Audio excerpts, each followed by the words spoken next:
अब तक का आपका जो जीवन है वह सामाजिक, राजनीतिक, व्यापारिक, सांस्कृतिक गतिविधियों से जुड़ा हुआ है।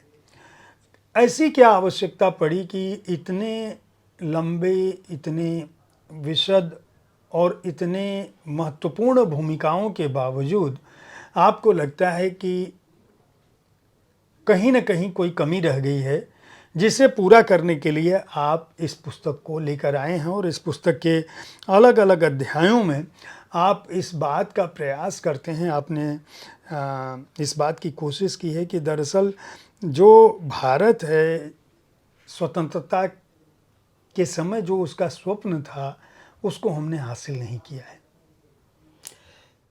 माने जी, जीवन के विभिन्न क्षेत्रों में मैंने काम किया, जी, विभिन्न व्यवसायों में भी मैंने काम किया, और विभिन्न क्षेत्रों में काम करने के कारण निश्चित रूप से मुझे बहुत कुछ सीखने को मिला जी, और बहुत कुछ अनुभव हुए। अगर मैं केवल अपने व्यक्तिगत दृष्टिकोण से देखता, एक व्यापारी बन के देखता, तो व्यापारी का काम है व्यापार करना, लाभ कमाना। लेकिन सामाजिक जीवन के अंदर मैं अशोक सिंघल जी से भी जुड़ा रहा, विश्व हिंदू परिषद के आंदोलन में, राम जन्मभूमि आंदोलन में भी शामिल रहा। वहीं दूसरी ओर बिक्री कर के आंदोलन में जब मैं शामिल रहा तो मुलायम सिंह जी से भी संपर्क हुआ, और उस संपर्क के बाद बिक्री कर को कैसे ख़त्म किया जाए, क्योंकि वो ऐसी व्यवस्था थी, हालांकि आज कोई बहुत अच्छी व्यवस्था नहीं, लेकिन वो ऐसी व्यवस्था थी जो व्यापारियों का उत्पीड़न कर रही थी। मुझे लगा कि एक अच्छी व्यवस्था दी जा सकती है जिसमें व्यापारियों का उत्पीड़न ना हो, व्यापारी निर्भीक होकर काम कर सके। क्योंकि मुझे लगता था जब व्यापार मैं करता था या लोगों को देखता था, तो लोग व्यापार अपने घर को चलाने के लिए करते हैं। नौकरी करने वाला अपने घर को चलाने के लिए नौकरी करता है, किसान अपने घर के लिए काम करता है। लेकिन ये व्यापारियों से वसूली क्यों? व्यापारियों को क्यों कहा जाता है कि आप जो है टैक्स वसूलिए? जब विधायक बन के आदमी जाता है तो उसको तनख्वाह मिलती है, कहते हैं समाज का काम कर रहा है। सेंसस अधिकारी जो है उसको तनख्वाह मिलती है, जबकि वो वसूली नहीं करता, वो केवल ऑडिट करता है। तो व्यापारी से आप वसूली करवा रहे हैं और कह रहे हैं कि साहब वसूली नहीं करोगे तुमको व्यापार नहीं करने देंगे, लाइसेंस नहीं देंगे, रजिस्ट्रेशन नहीं करेंगे। तो मुझे लगता था ये अत्याचार हो रहा है, और उसके कारण फिर मैंने मुलायम सिंह जी के सामने प्रपोजल रखा कि भाई बिक्री कर आप ख़त्म कीजिए, इसका मैं तरीका आपको देता हूँ। अब दुर्भाग्य था कि बिक्री कर का नाम उस समय कन्वर्ट होकर व्यापार कर हो गया, और लोगों को लगा बिक्री कर ख़त्म हो गया और वो आंदोलन समाप्त हो गया। लेकिन उसने मुझको एक चीज़ सीख दी कि वो व्यवस्था हो सकती है कि राज्य अपने करों को इस प्रकार से वसूल कर सके जिससे लोगों का उत्पीड़न न हो। चाणक्य ने कहा कि राज्य को कर इस प्रकार से वसूलना चाहिए जिस प्रकार प्रकृति जब नदी का जल सोखती है तो पता नहीं चलता, और जब बारिश होकर के पानी देती है तो लगता है प्रकृति ने बहुत कुछ दे दिया। तो सरकार को भी अपने नागरिकों से कर इस प्रकार से वसूलना चाहिए कि उसको मालूम ही न पड़े कर वसूल लिया गया, और जब विकास कार्य हो तो लगे कि बहुत कुछ दे दिया उन्होंने। लेकिन मैं शुरू से देखता जा रहा हूं कि कर लेने की प्रक्रिया नहीं, कर वसूलने की प्रक्रिया चल रही है। कर वसूली के लिए लोग लगाए गए हैं। तो ये वसूली तो वैसे लगती है जैसे कोई माफिया वसूली करता है।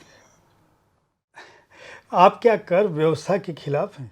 बिल्कुल मैं खिलाफ हूँ। कर व्यवस्था, कर तो के बिना सरकार नहीं चल सकती, लेकिन मैंने आपसे कहा कर किस प्रकार से वसूला जाए, इंपॉर्टेंट बात है। जीवन के हर क्षेत्र में कर लग जाए, house tax, water tax, sewer tax, road tax, बिक्री कर, इनकम टैक्स। मुझको बता दीजिए एक भी नागरिक से पूछ के क्या वो खुश है?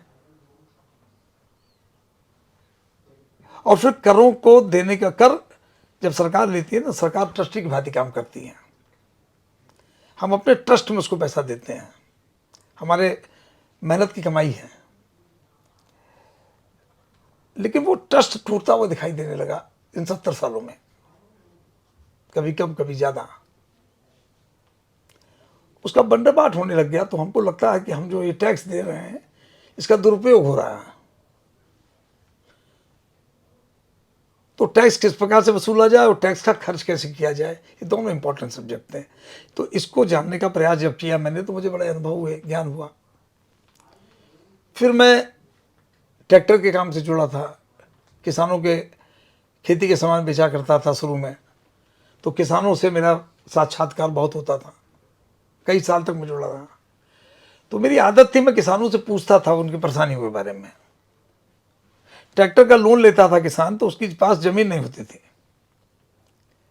तो बिना ज़मीन के 1 एकड़ 2 एकड़ ज़मीन वाला किसान ट्रैक्टर खरीद रहा है। तो वो 5 किसानों की गांव भर की ज़मीन को इकट्ठा करता था और उसके ऊपर हम लोन कराते थे उसका। मतलब 5 लोग जो है गारंटर हो गए एक तरीके से, और उनके पास ट्रैक्टर नहीं, ट्रैक्टर इसके पास है। इस ट्रैक्टर से वो ट्राली चलाता था, माल ढोता था, तो कमाई के साधन के रूप में ट्रैक्टर यूज कर रहा था, न कि खेती के साधन के रूप में। तो मैं समझने की कोशिश करता था किसान की प्रॉब्लम कहाँ है, किसान खेती से क्यों नहीं कमा पा रहा है। इस बीच में न्यूज़ 24 में संदीप चौधरी जी की सबसे बड़ा सवाल करके, जब किसान आंदोलन चल रहा था, तो संदीप चौधरी जी का सबसे बड़ा सवाल मैं सुना करता था। तो मैं देखता था कि किसान आंदोलन चल रहा है, संदीप जी बड़े अच्छे अच्छे प्रश्न कर रहे हैं, एमएसपी कैसे होनी चाहिए, एमएसपी का फार्मूला क्या है, स्वामीनाथन कमेटी ने कैसे एमएसपी का फार्मूला तय किया, उस फार्मूले से क्या एमएसपी बढ़ रही है कि नहीं बढ़ रही है।